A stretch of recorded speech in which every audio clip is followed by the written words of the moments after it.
Ученики Чувашского кадетского корпуса имени Кочетова приняли присягу. Быть патриотами Отечества и следовать законам кадетского братства пообещали 136 детей. Посвящение в кадеты организовали для ребят с 5 по 8 класса. Юных патриотов в торжественной обстановке поздравил глава Чувашии Олег Николаев. Он отметил, что республика активно поддерживает кадетское движение. С этого года, например, родители учащихся кадетского корпуса больше не должны тратиться на обмундирование и питание. Все расходы на себя взяло региональное правительство. В новом учебном году в кадетский корпус зачислено более 160 учащихся. Ставку делают на тех, кто проживает в Приволжском федеральном округе.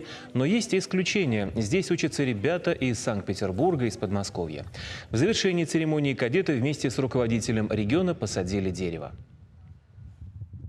Те основные принципы, на которых движется вся их будущая жизнь, справедливость, честность, порядочность, начинается, конечно, с кадетской присяги. И ту книжку, которую они сегодня получили впервые, это будет флагман по жизни их, когда мы будем их выпускать.